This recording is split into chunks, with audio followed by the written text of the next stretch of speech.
Good morning, everybody. How y'all doing? Pretty good, you. Fine. Good. I'm not sure Edmund was expecting me. I just decided to drop in on you for a little bit and thank everybody for agreeing to be a part of this. And I can just stick around for about 15 or 20 minutes. I wanted to hear the initial report. So don't let me get in your way. But thanks again. And we'll see where this goes. Thank you. And I see John Maslon there. I hadn't seen you in a while. Good to see you. Thanks for being a part of this. Thank you, Mayor. I appreciate the opportunity. I know everybody at the Preservation Society really appreciates, looks forward to being involved in this.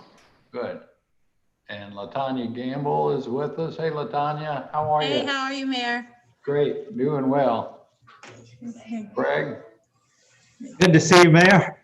With my council members, but they see too much of me already.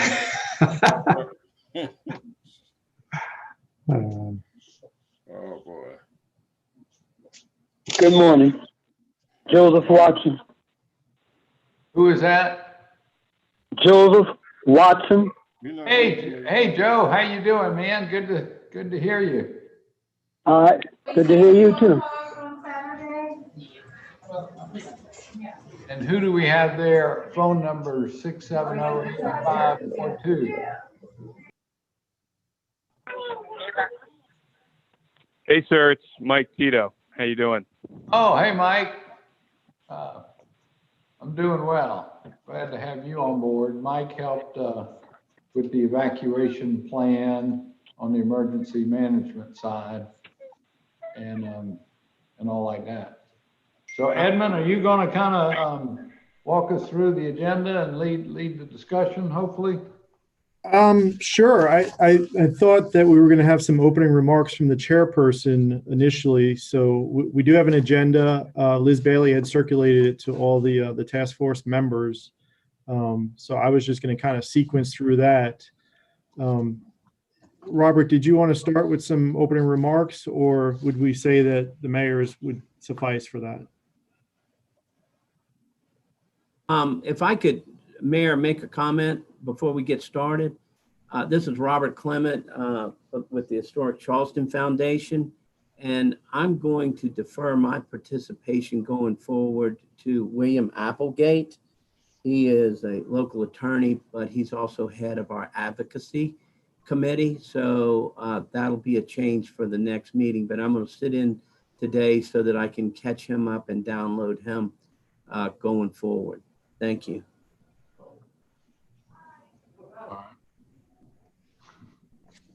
Well, we're going to miss you, Robert. Yeah. I'll be following it, Mr. Mayor. Otherwise, Councilman Mitchell might shoot me.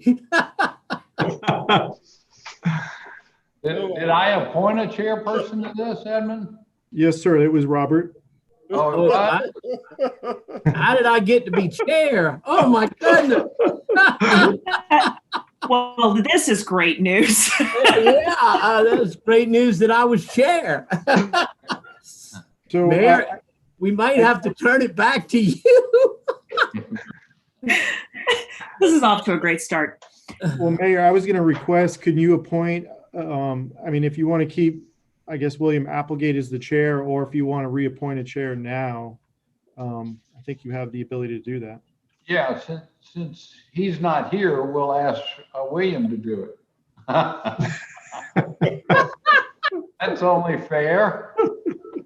Things are off to a good start, Edmund. That'll serve him right. So Edmund, if you don't mind kind of walking us through the agenda today, I think it's pretty straightforward just to get us caught up on the inspection and then lead a discussion maybe after some comments from Craig as to where we're going to go with this thing. Yes, sir. So really the next step on the next line in the meeting opening is the introduction of the committee members. So we have quite a few people on here. So I'd just like to start with the council members first. If you just name an introduction. Okay.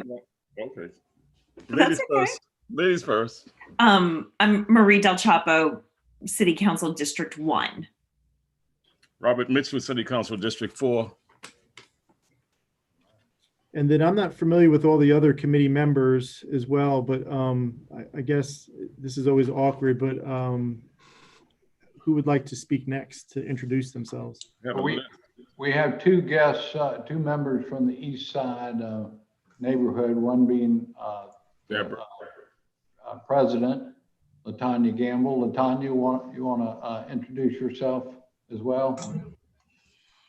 Good morning. My name is LaTanya Gamble. I am the president of the Eastside Neighborhood Association called the Eastside Community Development Corporation. It's thank you for letting me be part of this. And Deborah? Good morning. My name is Deborah Powell Anderson, and I'm here in whatever capacity I may serve. Thank you. And then we have a representative from the Preservation Society, John.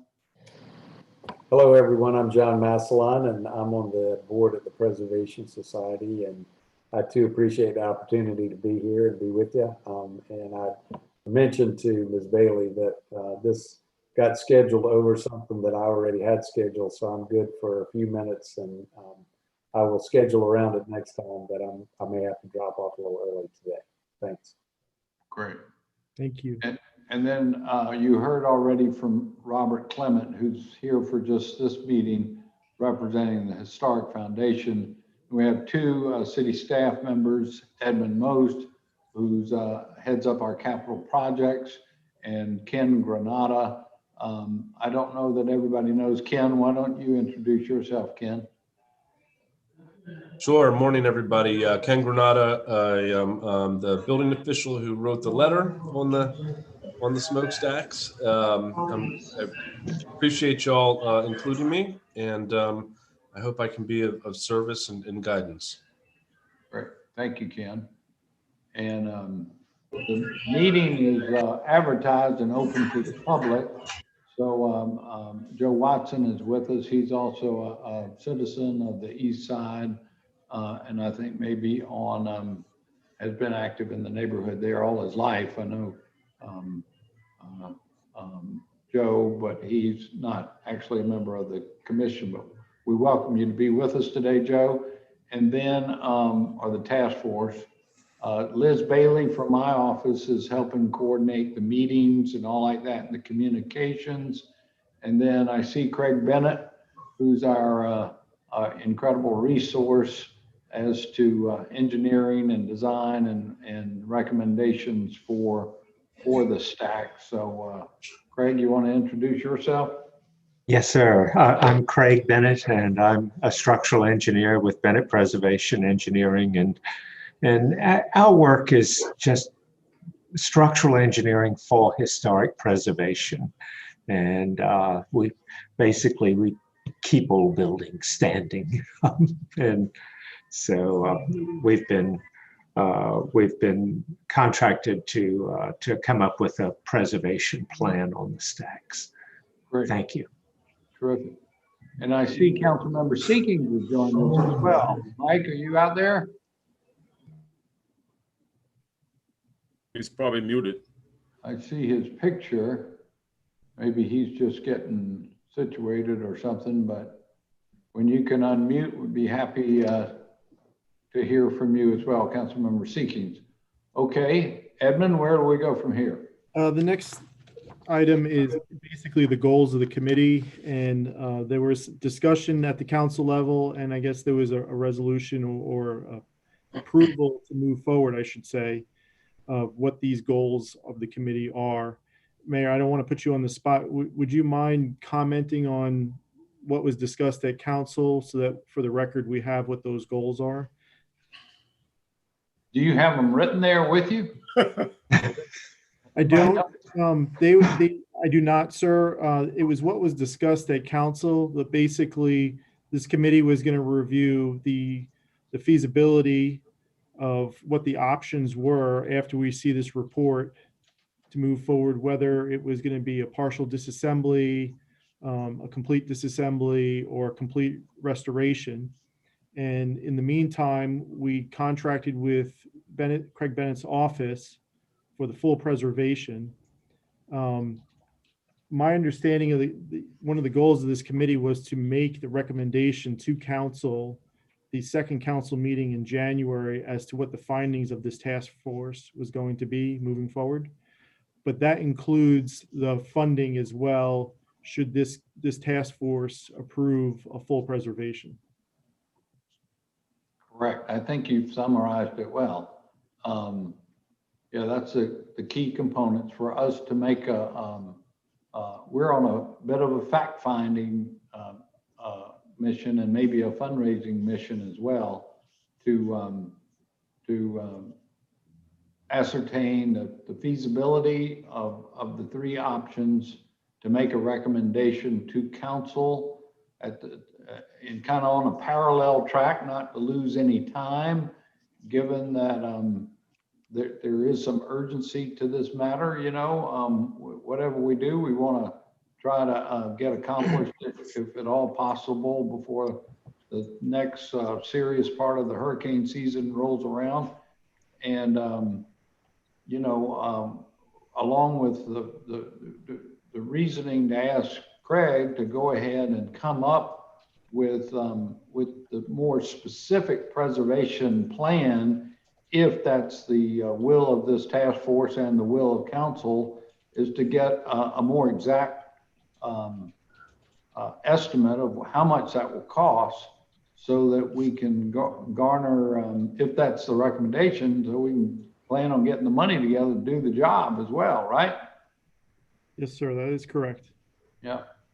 So it all kind of fits together, but we wanted to get Craig going so that we didn't make a recommendation, then have to hire Craig. And then, I mean, these things take time, any project we do. So we wanted to try to get going on a parallel track to try to move it along, for lack of a better word.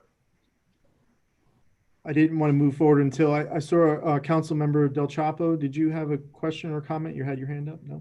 Okay. Just, I have the original email that kind of outlined the intention of the task force, but it seems like you hit on everything, unless you wanted me to read that, but I don't see any. Did we cover it? Yeah, why don't you read it if it sounds official? Okay. So this is the email that originally came from Councilman Shahid on his intention to put together this task force, and then we accepted that. So the city established an ad hoc smokestack commission consisting of council members representing districts 1 and 4, 2 representatives from the East Side community, and a representative each from the Preservation Society and Historic Charleston Foundation, and Ken Granata and Edmund Most.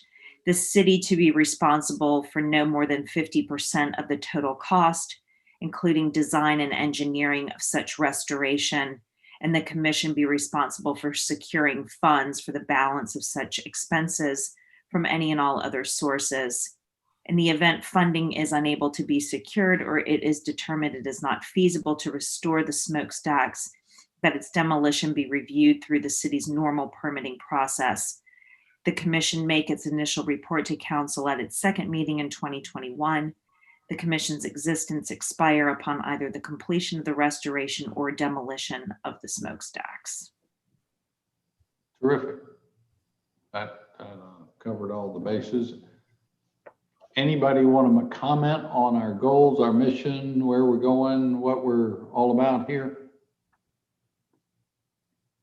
No, I think, Mr. Mayor, we can go on and find the most recent inspection. That's what we need to hear about. Yeah. Yes, sir. Okay. Edmund or Craig, y'all want to bring us up to date on that?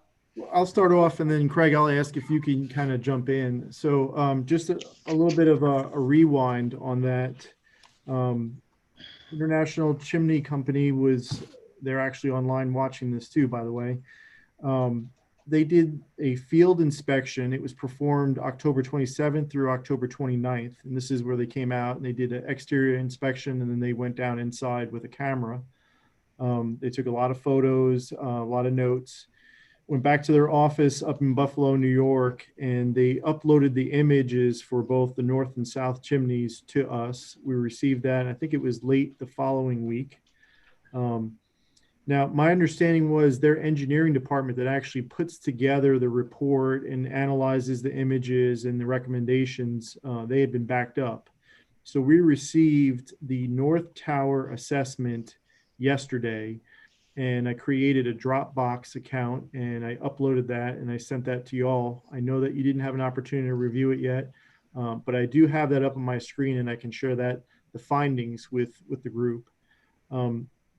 Just prior to this meeting, International Chimney just sent me an email with a link to download a draft assessment for the south chimney.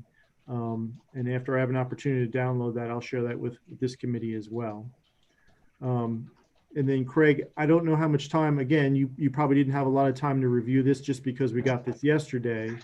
So you'll probably be reading this maybe for the first or second time when I share the screen here. But I know you may have had an opportunity to peruse the images.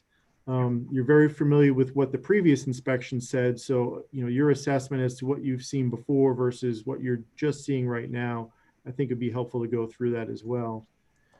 So with that, I'm going to share my screen and let me know, please someone let me know if you see it right now. There you go. Good. Yeah. There. So this is it's a large report. There's a lot of images in it, which is why I had to use a Dropbox account. It's almost 90 megabytes. Therefore, I could not email it. Councilmember Mitchell, if you would like, I can print out a hard copy and drop it at your house. Please just let me know if That'd be fine. With that, I just want to switch it over to Craig here. This is the initial inspection findings, and then I can jump to what the recommendations are at the bottom there, Craig. Good, thank you, and appreciate it, Edmund. And I will remind everyone that this is at this stage a draft report. It's not a final report by ICC Commonwealth, which is the new name for what I've always called International Chimney Corporation. And but in any case, what they found, and we did meet Jason over there when he was down here. We did not go down in the chimney ourselves, and but he went and inspected the outside, then lowered cameras down into the inside and got both video and still photographs. And what he found is that most of the brick itself, the individual units, are in fairly decent condition. A lot of the mortar joints are not. And the mortar's looking, it's in need of repointing. And as he pointed out, they're weathered mortar joints. There are steel bands around the outside, and the steel bands are, they're in pretty good shape. They are carbon steel as opposed to stainless steel bands. And for that reason, they tend to rust. But they have had enough maintenance that they're not in a severely deteriorated condition right now. Down at the base of the chimney, he's found that the same thing we've always found, that the breech of the chimney is splitting, and it needs a fair bit of work. He mentioned briefly lightning protection and the need to reattach the down leads. Those are the cables that come down from the top. The need to reattach those to the chimney. Edmund, can you flip on to the next page of that? Yeah, good. Now, the liner he's found is more of a problem. And we examined his photographs and we looked at the ones that we had that were done by another chimney inspection company a few years ago. And what we found was that the liner has split in other places. And now we've not gone through and compared split for split all the way down, but what we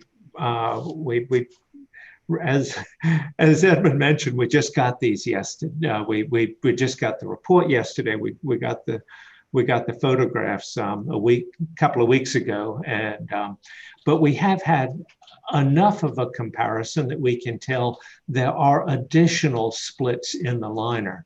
There's one thing that's very good, and that is that a piece of the liner that was about to fall into the chimney has not yet fallen. And that was, frankly, it was a little bit of a surprise to us, but we were thrilled to see it. And what we found is that liner, though, is in particularly bad condition. And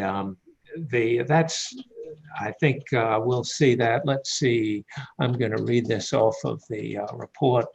Over the height of the liner, sporadic spalling, and a fair bit of cracking there. I think we've got 3 cracks around, oh yeah, okay, 3 cracks around the outside up at the top. And so the liner really is broken up in a fair number of places. And let's see, he mentions that down at the breach, which is where you can enter the chimneys, that the members supporting the opening, supporting the masonry over the opening, are in bad shape and cracking. We do have a lot of cracking there. We've got a lot of corrosion going on, and so none of that is really new. The only thing that's really new is the additional cracking in the liner up at the top, and things have just basically continued to deteriorate. Edmund, why don't we go on down? Let's see. Straight to the recommendations, or did you want to see some images? Shall we flip through the images on the way down? Why don't we do that? I was going to ask, I think some images might be helpful to understand, like the liner and sure, all these different layers. Yes, and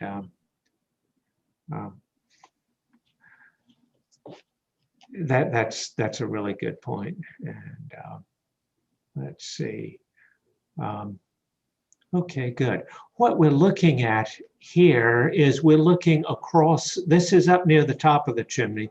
We're looking across the bricks that you see at the bottom are part of the liner, and what we see above those and beyond those bricks are the shell of the chimney. This is the north chimney now. I've not yet seen anything from on the south chimney on the report. I have seen some photographs. I've not yet compared old and new photographs. There we go. Okay, there we see a beam that supports the roof that's over top of the chimney. In the background, you can see the outer shell of the chimney, and at the bottom of the screen, you can see the top of the liner. Now, going on down, you see splits in the liner, and let's just scroll on down. And there you can see how the bricks have begun to separate there, and on down. There, a split in the liner. And then let's pop on down. There you can see the liners separated pretty severely. If you look in the lower right corner there, you see that we're starting to get bricks moving out of plane relative to each other. And this is a particularly worrisome situation. And there we can see the same thing again. The split has gone into 2 splits at that point. On down. Good. And there you see some of the one split in a brick there. Yep. And if I can, Edmund, let's run up just a hair to the top. Oh, good. Okay. And I think, yeah, you can see how at the bottom of this photograph, the bricks are very close to getting to the point they're not supporting each other. It's not going to take a lot more movement. As a matter of fact, you can see at about 3/4 the way up to the top too. There's not a lot more movement before we actually have bricks that will fall. Okay, let's go on down.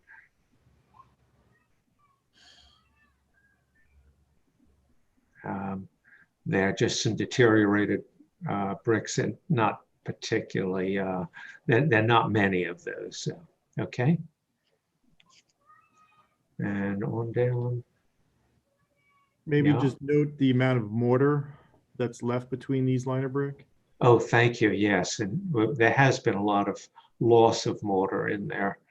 And they're pretty thin joints to begin with, but still very little left, very little mortar left. This is basically a loose stack of brick. I mean, plain and simple, that's the fire brick. The liner is basically just a loose stack. Okay, good. And good. Let's go on down. Good. And down. Okay. And down. And we're looking at the liner further down. Okay, good. Should be getting near the base. Yep, there we are. And the breach entry there. And here you can see there's been some repair in this area. On down. More splits in there. Yeah. And good. And this is down at the base. Actually, this is below grade level. And a lot of debris down there. And this is actually underwater. And kind of a nice fish's eye view. Okay, let's take a look at the recommendations.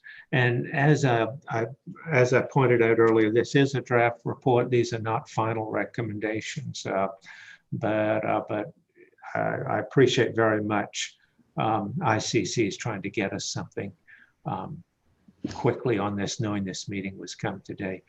And so anyhow, their recommendations: first, develop an engineering solution to reinforce the interior of the chimney for seismic and wind. Now those are horizontal loads both. The solution should consider the fact that we're going to lose weight because we're going to have to disassemble that liner. The second thing, and this is really important, it's imperative to remove the independent liner on the inside to avoid a catastrophic failure of the entire structure. And the big concern is that if that liner collapses, that it could take out a sidewall of the chimney. And if it does take out one of those sidewalls, we could very well lose the whole chimney. And that's a serious life safety risk. And so that's our big concern right now. And here he talks about how to do it. You remove the planter at the base. You wrap the base of the chimney. You take off the stainless steel brick, stainless steel roof. You go down inside and from the top and drop the brick down into the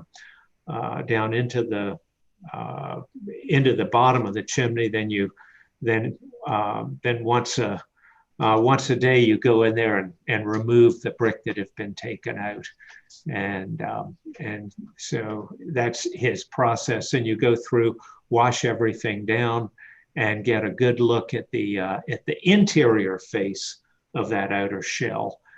He also recommends a foundation study to go and check the piles. Those piles, the pile cap is, I think, 12 or 13 feet below ground. So it's going to take some pretty serious digging to get down to that, to inspect those.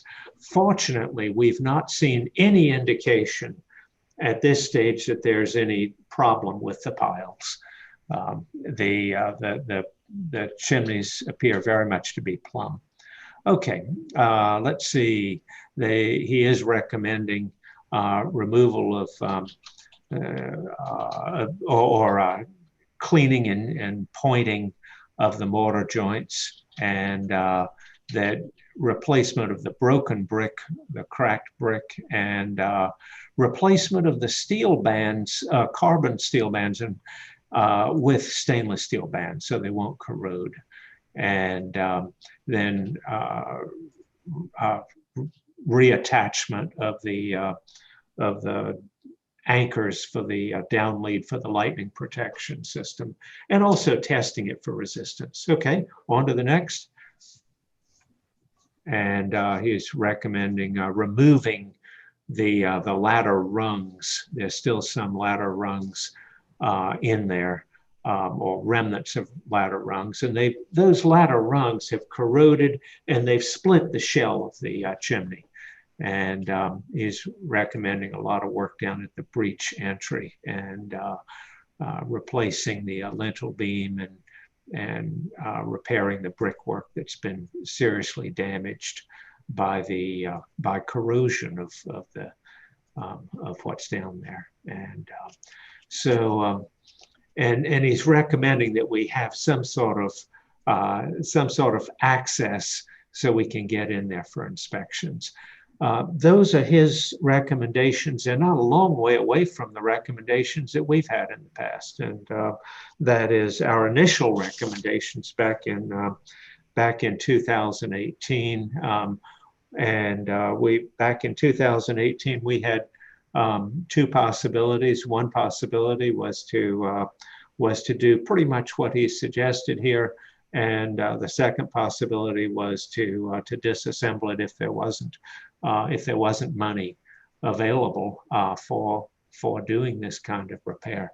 I think that's, well, I've had less than 24 hours to see this, but I cannot disagree with anything that he's got here. There's no question that the liner is a significant risk, and it's got to be disassembled, and then the rest of the chimney, or rest of the chimneys have to be reinforced for seismic and wind, for earthquake and wind, if we're going to keep them long term. And with that, I'm gonna stop and say, have we got questions? And Edmund, I'll turn things back over to you. I do want to add, so the majority of the damage that we're seeing is on the liner. Yes. On the interior. What about the exterior, that outer shell that you would see when you're looking, if I was standing there and I was looking at the smokestacks? Are we seeing as significant a damage there? No, it's not as bad. Ms. Del Topo, there is cracking down there are splits down the chimneys due to corrosion of the embedded iron ladder rungs, and those, if the way to deal with that is to just core around those and remove them, and then replace the bricks that have split. You can cut those split bricks out and replace them with new bricks, and mortar the new bricks in place. And that's I start to say pretty simple. It's easy for us to say because we're not going to be doing the work, but that it is a relatively simple procedure to do that. And so yeah, then of course a lot of this does need repointing. I think you can look at this and see that the mortar is pretty weathered. And so we've got to repoint. We've got to repoint an awful lot of that. The pointing mortar down at the base is in a lot better condition than it is further up. Okay. Yeah. Craig, in our first report, did we mention talking about the base? Just was talking about mostly the structural and inside of the interior that was deteriorating at the time. I don't think we were really talking about the base that much that I remember. Councilman, I don't remember myself. I know that I didn't focus deeply on it. I think we pointed out the fact that there were splits there, and we're talking about the report back in 2018. I think is that right? The October 2018 report. Right. And my recollection is that that those splits have actually opened up significantly since 2018, and as the steel inside has deteriorated and just pushed the bricks apart. So Craig, I've got a few questions if you don't mind. Yes, sir. It seems apparent from your comments and these photos that the main instability is that inner lining. So your belief is, and their belief is, if you remove the inner lining, yeah, that the outer lining, so to speak, or the shell, what we see from the exterior, can be stabilized to where it could be safe, considered safe. And so walk me through just a little bit. Assuming you get rid of the inner lining, right, what do you have to do to other than the repointing? We've talked about that with the mortar. What else, if anything, is really needed to stabilize the exterior? Right. Mr. Mayor, there's several things. There are, first, we've got to make sure that when this thing is subject to seismic loads that would cause it to do this, actually wind load is not that different.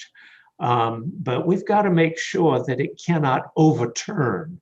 And the way we do that is we run what we think is probably the best approach on this is to run vertical straps inside the chimneys, and we think roughly 12 of them, effectively every 30 degrees. We'd run straps from the top down to the base, and we tie those into the foundation. And we tie those into the pile cap, which is about 12 feet underground. But we'd run these straps down and tie them into the wall every few feet, and especially tie them in up at the top. And those would prevent overturning.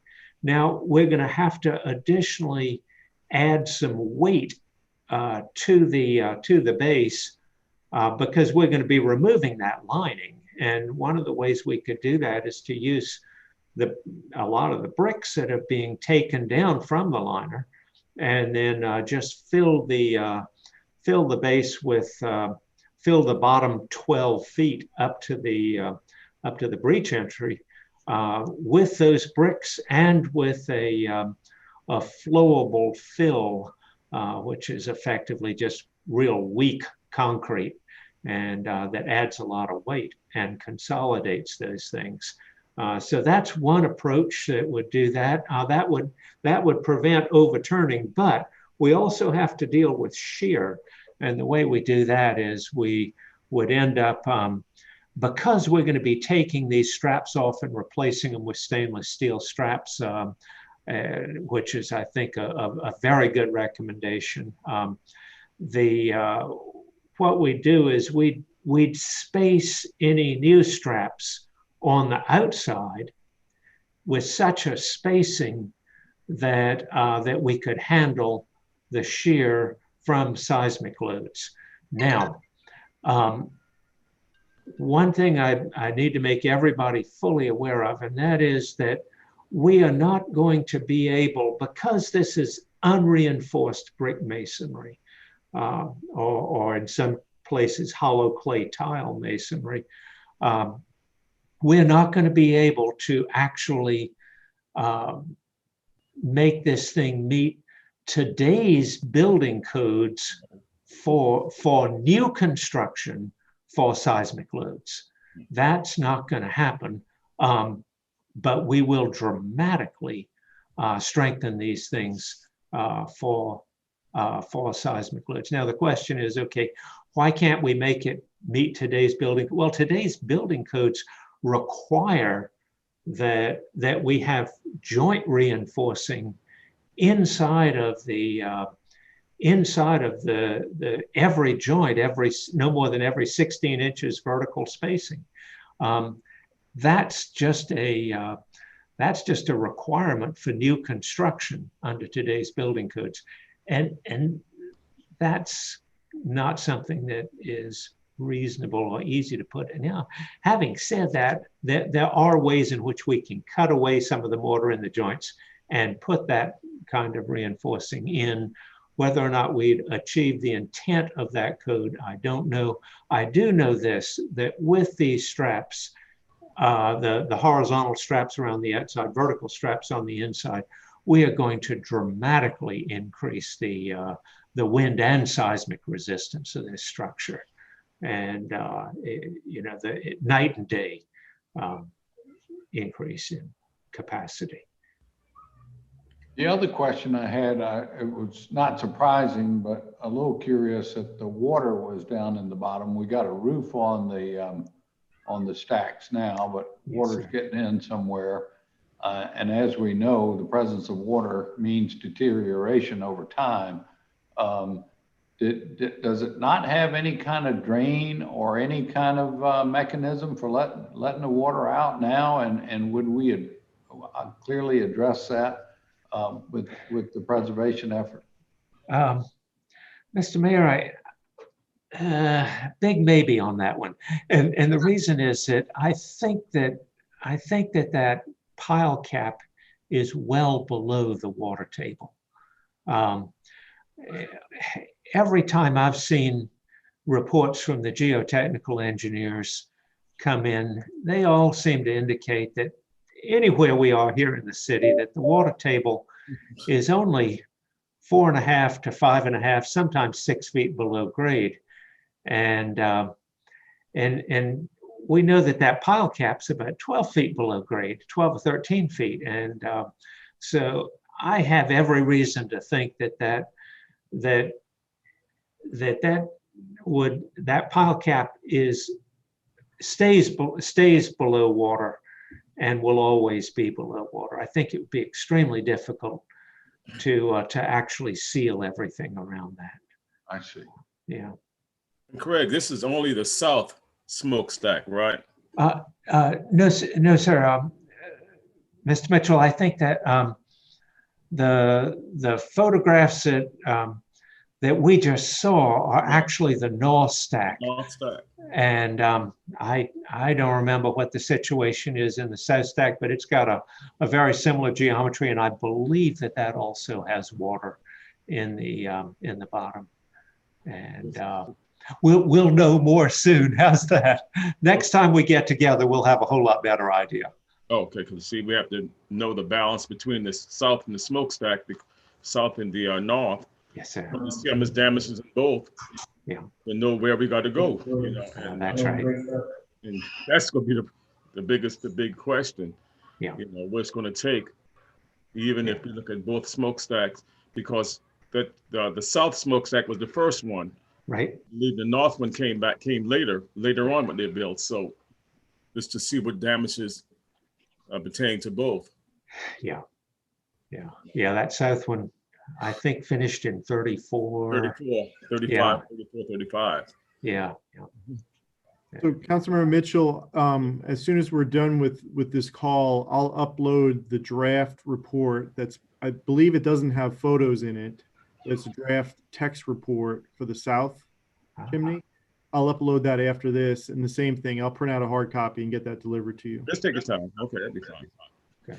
Okay. And again, if I will remind you that these are draft reports. Right. The final reports will, as one who writes a lot of reports himself, if I always want to make sure people understand that you know, it's once it's final, then you're that's as close to what we believe to be the case at the time that it was written.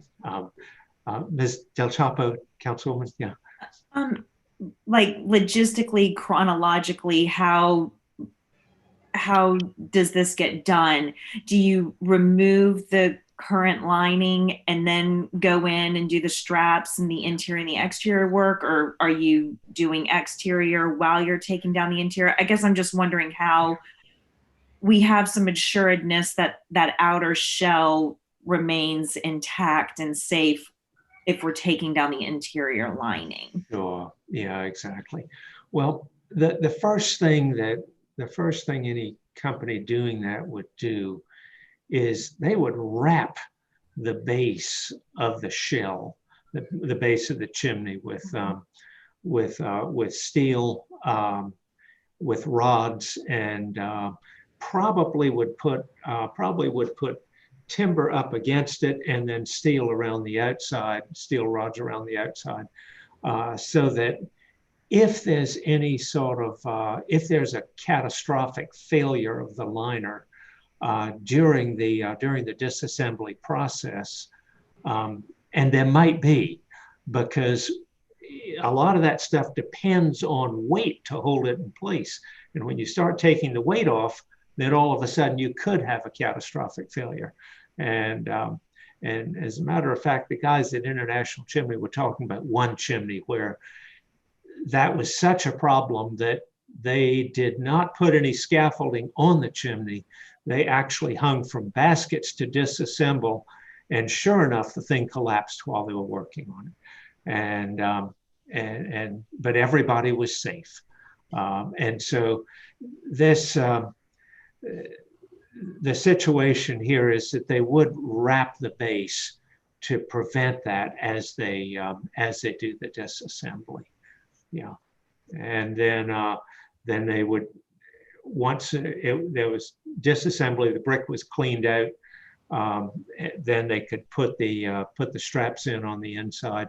Actually, I think it'd probably make the most sense to do the repointing on the outside, and then do the straps on the inside, and then straps around the outside, and ties into the foundation. Yeah, that would be a rough sequence. No. Yeah. All right. Anybody got any more questions about the report and all these observations?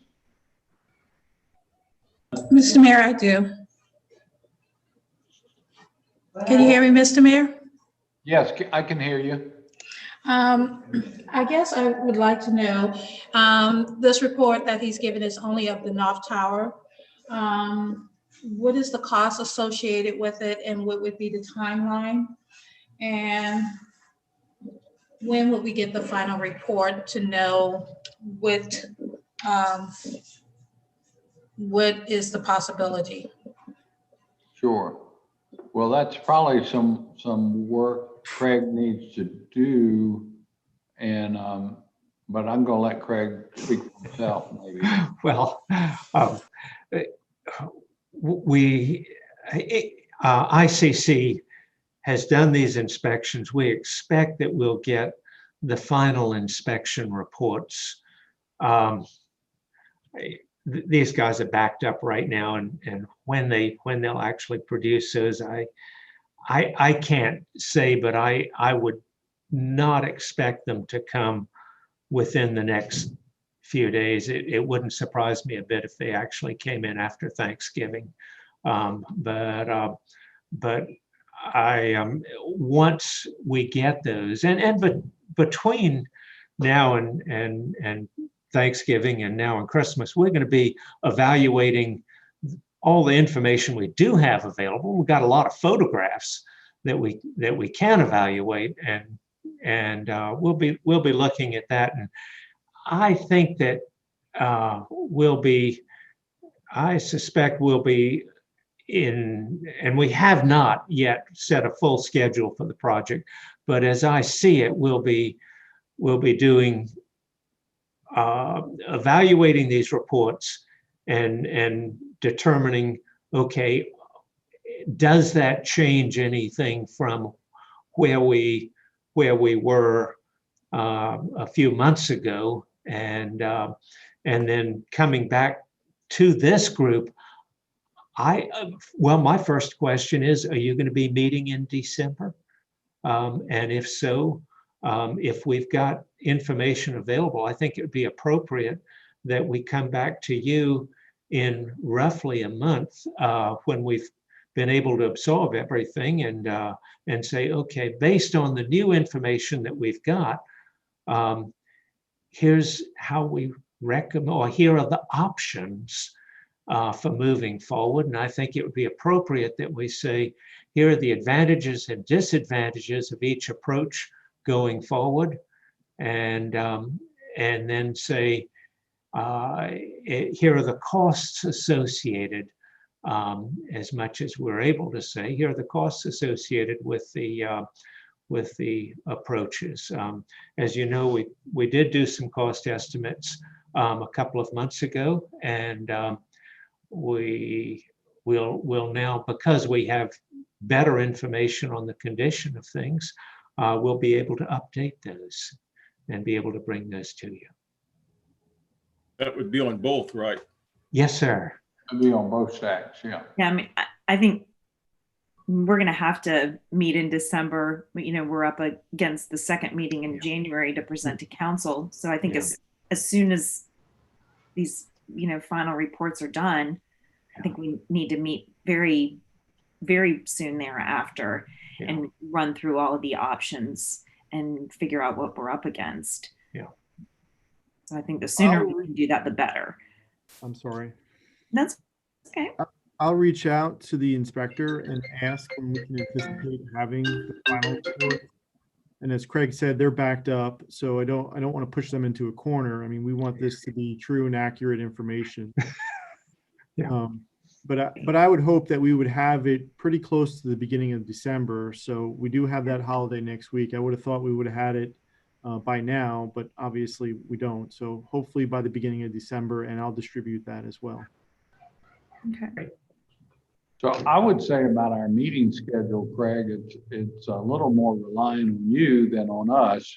I mean, there's not a whole lot of sense for us to get back together until you've had time to get the full report and make some analysis of it and come up with those updates. So we've got some fresh information to deal with.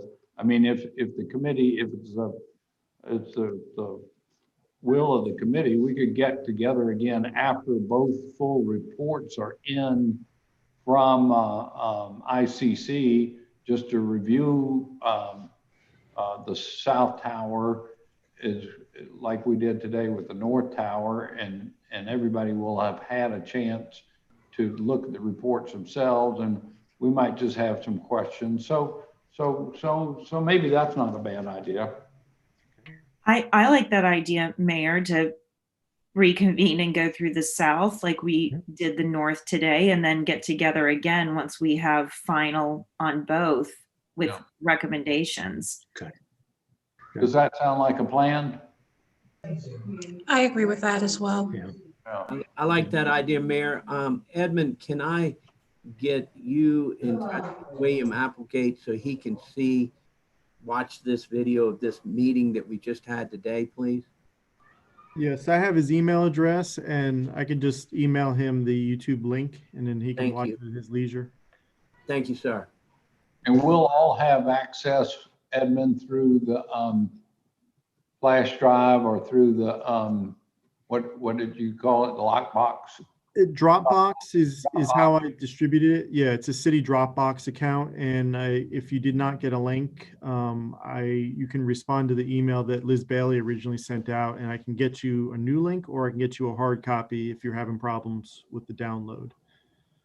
Great, terrific. Michael Tito, did you have something? I thought I saw your hand. Or Yes, sir, but I'll abstain as I'm not on the task force side. Well, if it's for the good of the order, it's fine. And Mayor, Tito never dressed like that when he worked in the mayor's office. I can't believe it. Yeah, where's your coat and tie, boy? Casual Friday every day over here. Yeah, I just had two quick questions. Mr. Bennett, what are the thresholds after restoration, mainly for wind? And would the area need to be cleared at all during construction at any time? Sure. We would design the reinforcing for today's wind loading, the wind loading that the current building codes require for new construction. We would design the reinforcing for that. And that is basically a wind load that would be, oh goodness, it's the wind load for which we design any new building today with the anticipation that people would stay in the building in any hurricane that's expected here in Charleston. Wind loads are very, very much dependent on location. So that's what the design wind speed, that's how the design wind speed would be determined. It's technically it's an ultimate wind speed of about, I think it's 147 miles an hour in the downtown part of the city. And now that changes with elevation, and but that's the basic wind speed. The seismic, we would design the banding on the outside of the tower to withstand any seismic forces, but we likely would not have joint reinforcing around every 16 inches vertical spacing, although I think we certainly can look at a way in which we might be able to install that. As far as during construction goes, well, we know that the chimneys are going to be wrapped during the disassembly. I don't want to, at this stage, say that you either should or should not be in that area. Let me hold off on making a recommendation on that until a little later on in the process. Thank you, sir. Good, thank you. All right, any other questions, comments? Ken, you're awfully quiet there. Just nodding my head. I always appreciate Craig's perspective and his expertise. And Craig, you were right on it with the wind speed, man. You dead on. Nice job. We've done it once or twice before. Thank you, Ken. And and I have no problem returning that compliment that Mayor's got a fabulous staff, and I'll say thank you. Thank you. Edmund, did we have anything else of note to share at this point? We don't.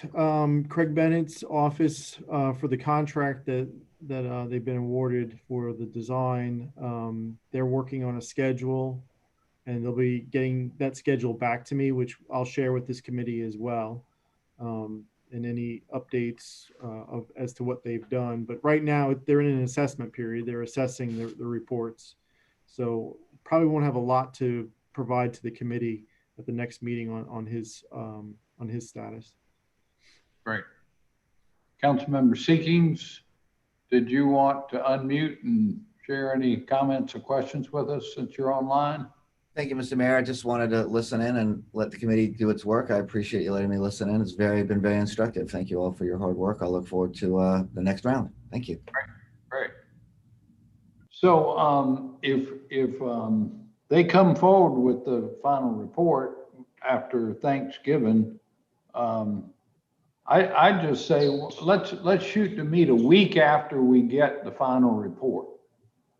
You know, because that'll give everybody at least an opportunity to look at it on their Dropbox, not their lockbox, but their Dropbox, and have a chance to look it over before we get together. And since we don't know exactly when we'll get those, I hate to set a date now and then we don't have the report in time or whatever. Is that okay? We just, whenever, Edmund, whenever you get those, we'll set a time about a week out from there. Does that sound suitable to everybody?